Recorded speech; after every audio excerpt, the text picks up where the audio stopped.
Many times we need to use tape to hold things down while doing machine embroidery, and different people have different opinions on which tape is the best. Painter's tape, medical tape, special embroidery tape.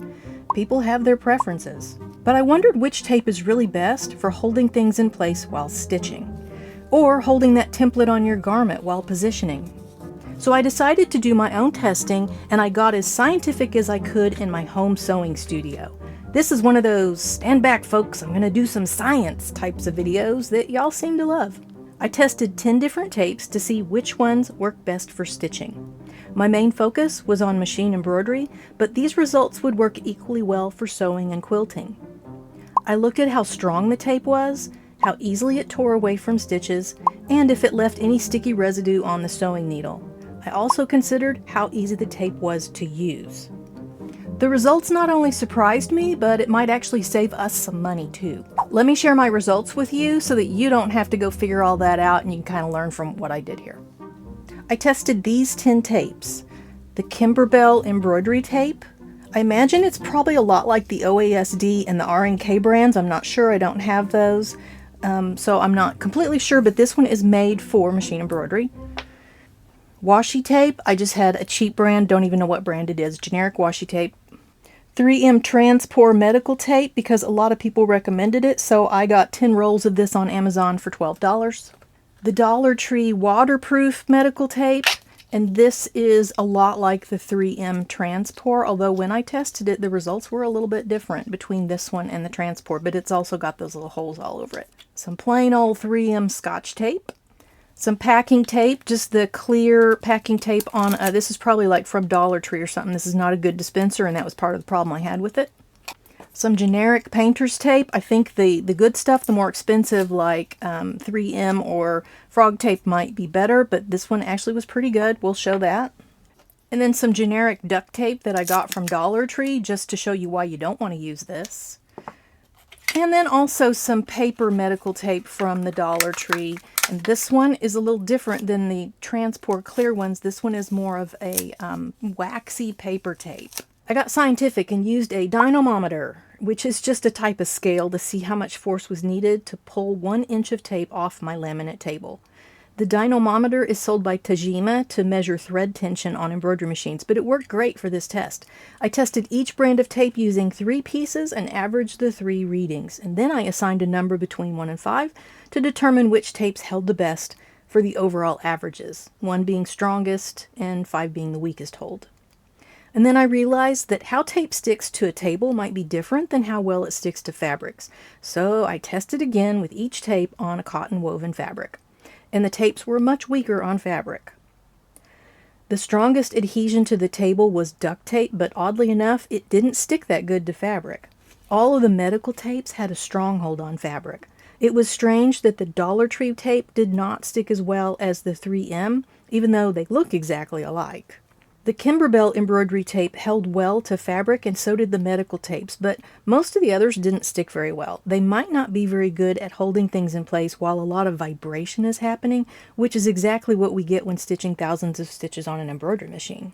And you might think that strong adhesion is what we want here, but keep in mind that too much stickiness can ruin your project. Here's a sock monster that had lots of loops pulled out of the sock by the 3M Transport tape. There is such a thing as too sticky. And then I tested each tape for how easily they tear away from stitches by stitching over each tape.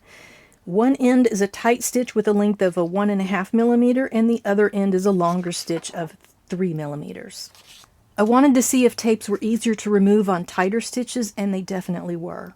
I gave each tape a score of 1 to 5 based on how easily they could be removed without pulling out stitches or leaving little bits behind that were hard to get out. The Scotch tape and packing tape were the clear winners here. They tore away easily and didn't pull out stitches. The medical tapes and the Kimberbell didn't tear so easily and pulled at the stitches more, especially in the curvy areas. I was kind of surprised by these results. I would not have guessed any of this. I love when that happens though. But how safe is it to stitch through these tapes? Because I definitely gummed up my needles after that last test, and that can not only cause problems like skip stitches or bird nesting, but it can damage your machine if you get too much gummy adhesive all up in your bobbin case, or down in the bobbin, whatever.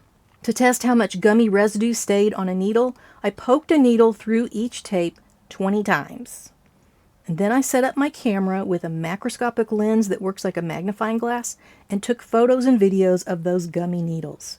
I looked at the photos of each needle on my large computer screen and assigned a value of 1 to 5, with 5 being the most gummed up needle. You might not be able to see the adhesive on the needles in this slide, but trust me when I tell you that every tape left sticky residue on the needle. Some much more than others. The duct tape left a gooey mess, and that was only 20 passes through the tape. But the scotch tape and the washi tape were not as bad. It's also important to note that I cleaned the needle with acetone in between each tape and used my magnifier to make sure that the goo was gone.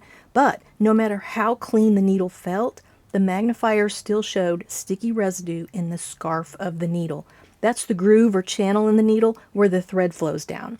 That can be enough sticky on the needle to grab the thread and then cause the loop down in the bobbin case to not form correctly, and then you'll get skip stitches and you can get birds nesting, and if you get a lot of adhesive down there, your machine will have to be serviced to get it cleaned out. It's not a good thing. So for that reason, all 10 of these tapes, I'm going to say they will gum up your needle at least a little bit, and not the best thing to stitch through, so avoid it if you can. Even the ones who say it's safe to stitch through, I still saw residue on the needle for every one of these tapes.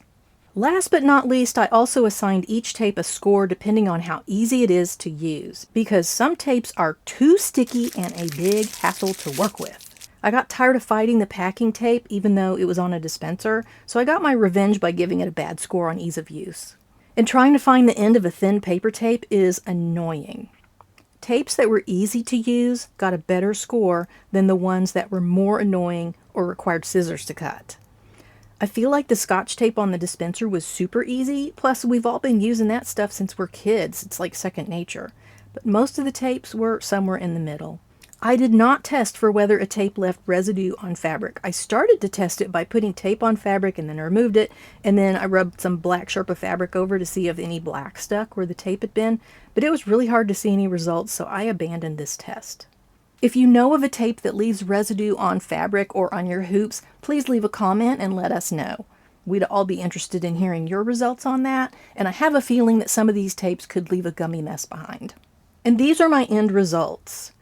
Remember that a lower score is better than a high score here. The scotch tape did very well. When other people said they used that, I kind of thought it was a bad idea, but it actually works great, especially if you need to stitch through it. It's not the stickiest though. The masking tape and painter's tape were okay, and I typically use the painter's tape myself, but it's not good for sewing through because it can pull out your stitches and gum up your needle. All of the medical tapes were pretty similar. They are the strongest because they're meant to stick to skin with body hair on it, so as long as you're not going to stitch through it, these are best for holding fabrics and even furry stuff in place. The 3M Transport had better hold over the other two from the Dollar Tree, and the 3M was cheaper too. The Kimberbell tape really surprised me because it's sold as being something that won't gum up your needle and that tears away cleanly from stitches, but I didn't find either of those to be true. I've stitched through it before and everything turned out fine, but it just didn't hold up as well as some of the cheaper types of tape, so I won't be buying that one anymore. I love Kimberbell products, so that kind of makes me sad, but them's the facts right there in the somewhat subjective numbers of my almost scientific testing. The bottom line is, if I need to hold something down and make sure it doesn't move, I'm probably going to reach for the 3M Transport tape because it's very sticky on the fabric. But if I think that I'm going to be stitching through the tape, I'm probably going to reach for the scotch tape or maybe the packing tape because it gummed up the needle less than anything else. And if I just need to hold something down and it's not really going to get stitched through and I don't need an ultra strong hold, then I'm probably just going to reach for either the painter's tape or the masking tape because these work just fine. Been using them for years. How did your favorite tape hold up? Do you have a favorite tape for sewing that I didn't cover? Do you have anything else to add that I missed? Let's discuss down in the comments section so we can all learn from each other.